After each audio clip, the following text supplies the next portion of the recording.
Dear students, किरण civil service की online GKGS class में आप सभी स्टूडेंट्स का स्वागत है। मैं डॉक्टर शगुफ्ता आपके लिए आपके बीपीएससी प्रीलिम्स, सीडीपीओ और बिहार एसआई मेंस को ध्यान में रखते हुए आपके लिए रोज़ एक एक टॉपिक ला रही हूँ और साथ ही रिवीजन शीट भी। आई होप कि आप हमारी तैयारी में हमारे साथ अपनी तैयारी को आगे बढ़ा रहे होंगे। कल मैंने अपने वीडियो के अंत में आपसे एक प्रश्न पूछा था कि चंपारण सत्याग्रह के दौरान गांधी जी के साथ चंपारण जाने वाले उनके दो प्रमुख सहयोगी कौन थे। इस प्रश्न का सही उत्तर है गांधी जी के वो दो प्रमुख सहयोगी जो गांधी जी के साथ चंपारण गए थे। एक तो डॉक्टर राजेंद्र प्रसाद थे और दूसरे अनुग्रह नारायण सिंह। ये दो प्रमुख सहयोगी थे जो गांधी जी के साथ उनके चंपारण सत्याग्रह में साथ साथ पटना से चंपारण तक का सफर तय किया। और इस आंदोलन में, इस सत्याग्रह में जो गांधी जी का भारत में राजनीतिक सफर की शुरुआत थी, वो साथ रहे। आज का प्रश्न मैं अपने वीडियो के अंत में पूछूंगी। आप जैसे कि बोर्ड पर देख रहे होंगे कि आज हमारा टॉपिक क्या है, और मैंने पहले ही पोस्ट भी कर दिया था कि आज मैं किस टॉपिक पर आपके साथ वीडियो साझा करने वाली हूँ। तो हमारा आज का टॉपिक है बिहार का बहुत ही इम्पोर्टेंट टॉपिक, जिसे हम स्किप कर ही नहीं सकते हैं, और वो है बिहार की चित्रकला। हम लोग लगातार बातें बिहार की कर रहे हैं और बिहार विशेष ध्यान में रखते हुए ही हमारा आज का टॉपिक है बिहार की चित्रकला। बात अगर बिहार की चित्रकला की हो तो बिहार में अलग अलग क्षेत्रों में कई प्रकार की चित्रकलाएं विख्यात हैं। चित्र जो हमारे ज़िंदगी का अभिन्न अंग होती हैं, चित्र जिसमें हम अपने रोज़मर्रा की चीज़ों को, अपने रिलीजन को, अपने विश्वास को चित्रों के माध्यम से प्रदर्शित करते हैं। बिहार की चित्रकला की बात की जाए तो प्रारंभ से ही बिहार में चित्रकला का एक विशेष स्थान रहा है। आप देख सकते हैं बिहार की चित्रकला में मैंने यहाँ कुछ प्रमुख चित्रकलाओं के नाम लिख रखे हैं, जैसे मंजूषा चित्रकला, जदोपाटिया चित्रकला, थंका चित्रकला, साक्ष्य चित्रकला, मधुबनी क्षेत्र में प्रचलित मधुबनी, जिसको हम लोग मिथिला पेंटिंग या मिथिला चित्रकला भी कहते हैं, पटना कलम और मौर्ज कला। ये कुछ प्रमुख चित्रकला हैं जो बिहार में विख्यात हैं। बिहार में अलग अलग क्षेत्र में इनका अपना विशिष्ट महत्व है। हम लोग आज एक एक चित्रकला करके उनकी बातें करेंगे। चित्रकला में सबसे पहले मैं बात करूंगी मंजूषा चित्रकला की। मंजूषा चित्रकला जो है ये उस समय प्रचलित था जब महाजनपद हुआ करता था। तो अंग जो कि बिहार में एक महाजनपद था, बिहार में वैसे वज्र संघ थे, मगध था, अंग था। तो अंग का जो क्षेत्र था, जिसे आज हम लोग भागलपुर के नाम से जानते हैं, अंग जिसकी राजधानी चंपा थी। तो आइए आज हम उसको पहले देखते हैं। तो अंग में मंजूषा चित्रकला थी। अभी अगर वर्तमान बिहार में देखिए तो ये बिहार के भागलपुर में विकसित है, लेकिन प्रारंभ में ये अंग प्रदेश की चित्रकला थी। इस चित्रकला में सनोई का प्रयोग होता है, सन होता है, सन की कुच्ची बनाकर पेंट की जाती है। तो यहाँ मैंने लिख दिया है कि सनई की कुच्चियों का प्रयोग होता था। और इस चित्रकारी के द्वारा लोक कथाओं, यानी कि आसपास जो प्रचलित लोक कथाएं थी, उनको चित्र के माध्यम से प्रचलित किया जाता था।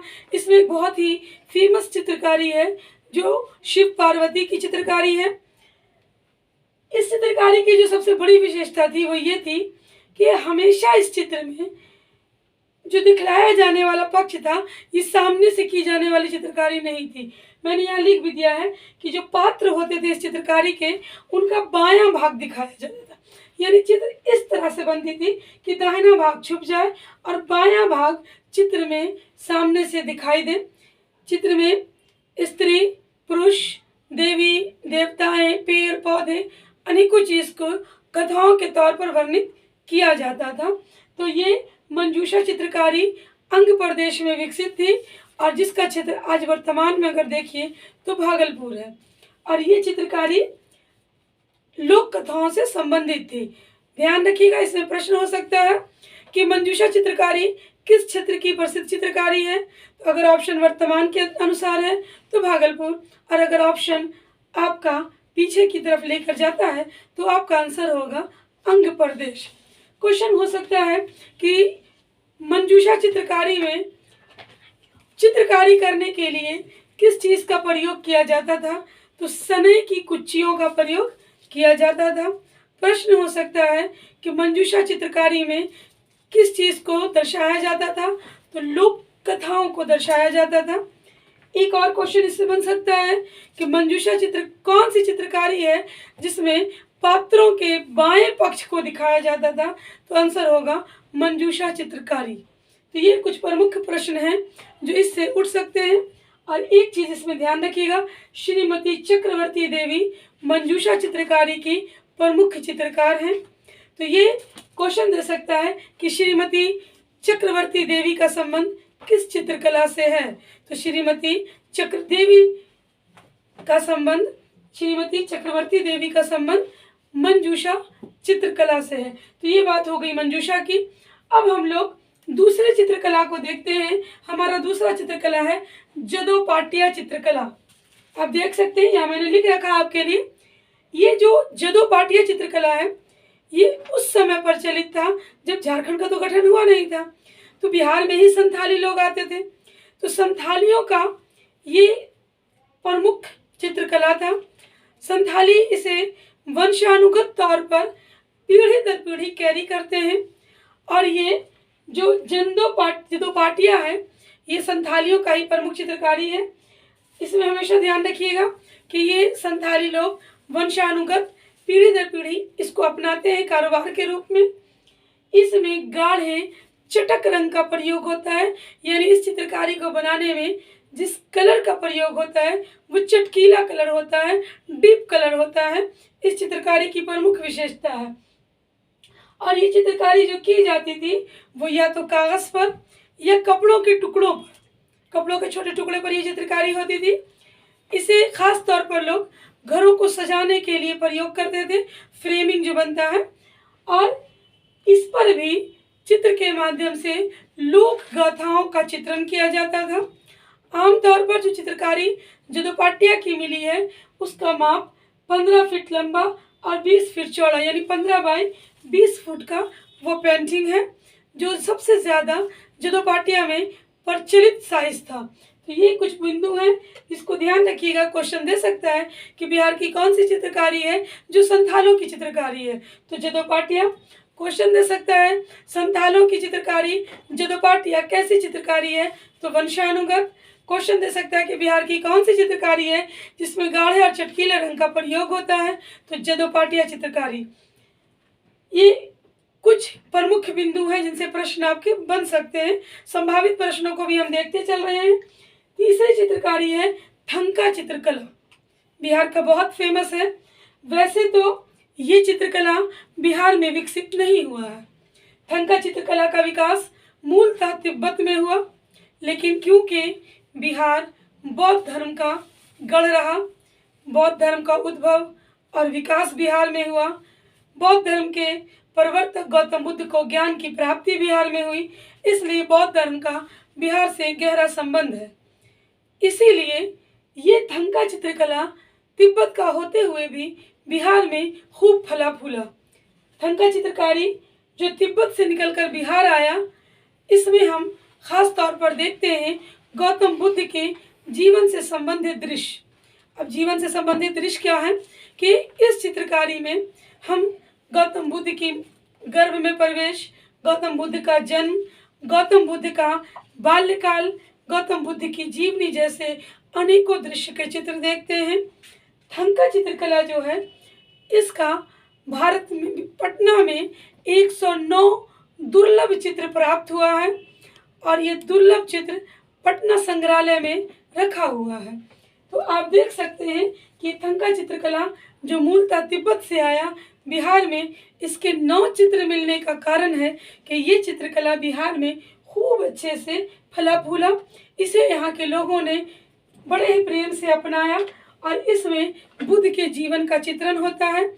बुद्ध के जीवन में गर्भकाल से लेकर, उनके गर्भ में आने से लेकर, उनके जन्म से लेकर, उनके बालकाल से लेकर, उनके गृह छोड़ने तक और ज्ञान प्राप्ति से लेकर महानिर्वाण तक की चित्रों का गाथाओं के माध्यम से चित्रांकन किया जाता है।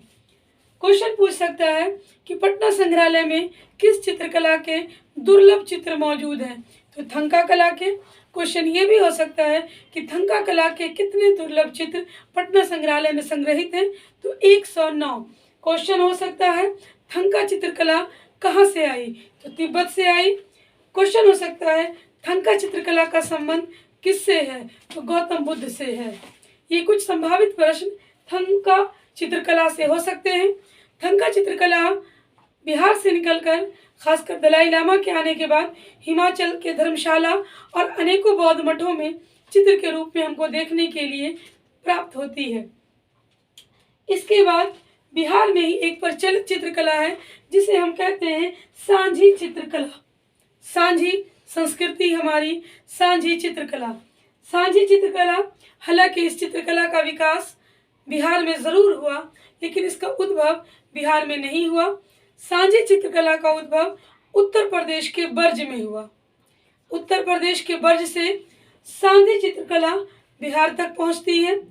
बर्ज जो कि कान्हा के लिए फेमस है, कृष्ण लीला के लिए फेमस है, तो आपके नाम से ही प्रतीत होता है कि इस चित्रकला में कृष्ण लीला के दृश्यों को दर्शाया जाता है।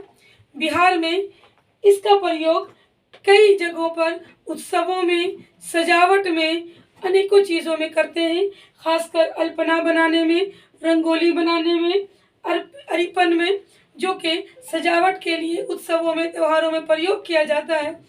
इसमें मनोहर दृश्य प्रस्तुत करने के लिए सांझी कला का प्रयोग किया जाता है। ये उत्तर प्रदेश की कला बिहार में खूब फली फूली। इससे प्रश्न आ सकता है कि कौन सी बिहार की चित्रकला है जो बर्ज से संबंधित है? तो बर्ज से संबंधित है सांझी चित्रकला। प्रश्न हो सकता है सांझी चित्रकला का संबंध किससे है? तो कृष्ण लीला से है। क्वेश्चन हो सकता है कि सांझी चित्रकला में बिहार में प्रयोग किस रूप में होता है? तो सजावट के रूप में, रंगोली, अल्पना वगैरह में इसका प्रयोग किया जाता है। इसके बाद हम जब बिहार की चित्रकला में आगे बढ़ते हैं तो अभी 3 महत्वपूर्ण चित्रकला हमारे पास और हैं।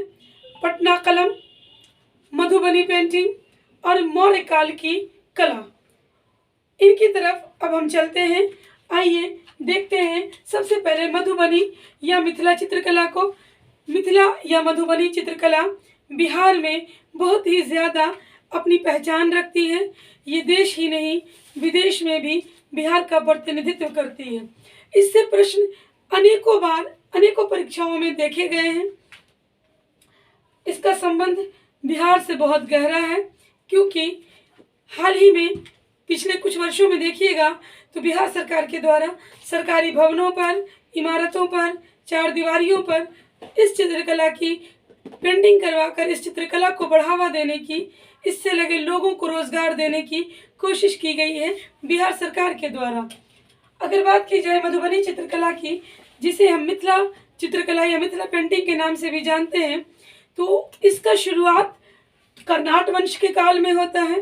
प्रारंभ में ये मधुबनी के क्षेत्र में की जाती थी और इसके कलाकार 90% महिलाएं होती थी, परंतु धीरे धीरे क्षेत्र का विस्तार हुआ और अभी मधुबनी, दरभंगा, सहरसा, पूर्णिया जैसे अनेकों बिहार के ज़िला में ये एक व्यवसाय के रूप में अपना स्थान बना चुकी है। मधुबनी पेंटिंग्स, जिसको हम मिथिला चित्रकला के नाम से भी जानते हैं, ये एक शिक्षा में भी सब्जेक्ट के रूप में यूज़ होने लगी है। इसे भारत ही नहीं, भारत के बाहर भी लोग जानना, सीखना और इसके प्रति रुचि दिखा रहे हैं। मैंने यहाँ लिख भी दिया था, मधुबनी का क्षेत्र कर्नाट वंश के काल में मधुबनी था, लेकिन बाद में ये मधुबनी, दरभंगा, सहरसा और पूर्णिया में भी फैली। इसमें 2 प्रकार की चित्रकारी की जाती है। एक होता है भित्ति चित्र और दूसरा होता है अरिपन यानी कि भूमि चित्र।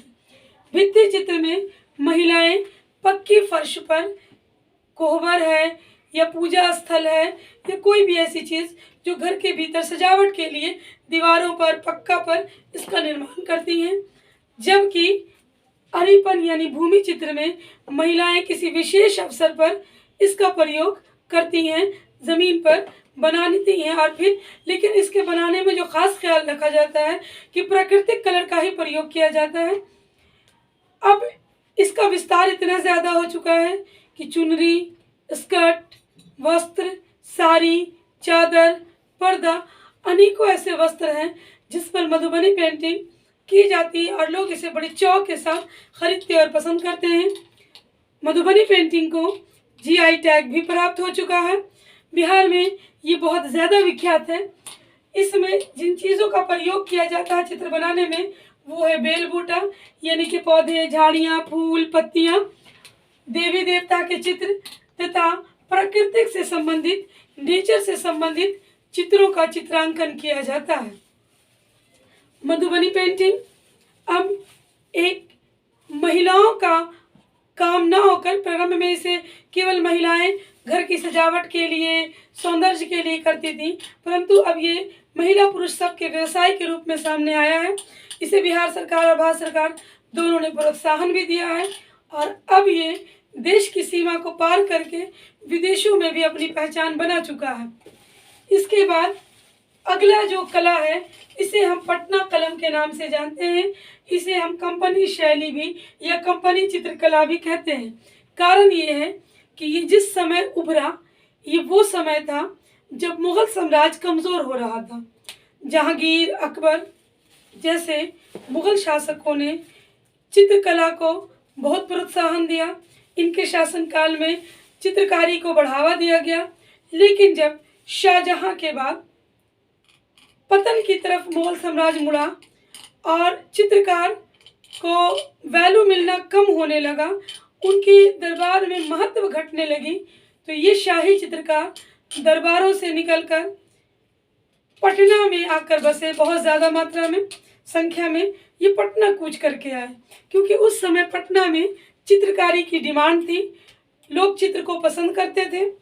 तो आप देख सकते हैं कि इसका जो काल है, जो ये उरूज पर था, ये अपने उफान पर था, वो 1760 से 1947, और ये वो समय था जब मुगल साम्राज्य का लगभग पतन हो गया था और कंपनी का शासन हो गया था। इसीलिए इसे हम कंपनी शैली के नाम से भी जानते हैं। मुगल साम्राज्य का पतन के बाद ही इस कला का विकास होता है। ये कला जो है ये मुगल साम्राज्य के बाद जो आया, तो यहाँ से निकलकर शाही चित्रकार लोग पटना सिटी में मच्छरहट्टा का इलाका, सिटी का जो पुराना बसा हुआ क्षेत्र था, वहाँ आकर बसे और इन्होंने अपनी कला का प्रयोग दैनिक जीवन, आम जनजीवन का चित्र बनाने में किया। जैसे आप देखेंगे अगर पटना कलम की कुछ चित्रकारी जो आपको कहीं इंटरनेट पर या संग्रहालय में मिल जाए, तो एक औरत पानी लेकर घेले में जाती हुई, मछली बेचती हुई औरत, खाना बनाती हुई औरत, खेलते हुए बच्चे, नृत्य करती हुई महिलाएं, शाही दरबार का चित्र, यानी कि आम जनजीवन जो आसपास घट रहा था उसको मुख्य रूप से पटना कलम में चित्रकारों ने दर्शाने की कोशिश की। पटना कलम मुख्य रूप से पटना में ही फला फूला, खासकर पटना सिटी का जो इलाका है वहाँ इसका प्रभुत्व ज़्यादा रहा। इसका लेकिन विडंबना कहिए या उपेक्षा कहिए, 1995 में अचानक से ही बड़े विचित्र ढंग से पटना कलम की चित्रकारी विलुप्त हो जाती है। कोई चित्रकार नहीं बचा जो पटना कलम की चित्रकारी करता हो। इसमें एक प्रश्न पूछा जाता है कि पटना कलम का अंतिम चित्रकार कौन था। बहुत बार पूछा, रिपीटेड प्रश्न है। तो पटना कलम का अंतिम चित्रकार ईश्वरी प्रसाद वर्मा थे। पटना कलम के अंतिम चित्रकार कौन थे? ईश्वरी प्रसाद वर्मा। ये ध्यान में रखिएगा। क्वेश्चन हो सकता है कि किस चित्रकारी को कंपनी शैली कहते हैं, तो पटना कलम को। प्रश्न हो सकता है पटना कलम की चित्रकारी किससे संबंधित थी, तो आम जन जीवन से संबंधित थी। प्रश्न हो सकता है पटना कलम चित्रकारी किस काल में फली फूली, तो 1760 से 1947 इसका पीरियड है। प्रश्न हो सकता है पटना कलम चित्रकारी किस वर्ष विलुप्त हो गई, तो 1995 में ये विलुप्त हो गई। इसके बाद अंतिम कला में जो हम जा रहे हैं वो है मौर्य कला। मौर्य कला को मुख्य रूप से हम 3 शासक में विभाजित करते हैं, चंद्रगुप्त मौर्य, बिंदुसार और अशोक। ये 3 प्रमुख शासक हैं जिनको मौर्य कला से संबंधित मानते हैं। मौर्य कला की अगर बात की जाए तो यहाँ विकास चित्रकारी का ना होकर पत्थरों को तराशने का हुआ, भवन बनाने का हुआ, मूर्तियां बनाने का हुआ। मौर्य कला में हम दूसरे तरह की चित्रकारी देखते हैं।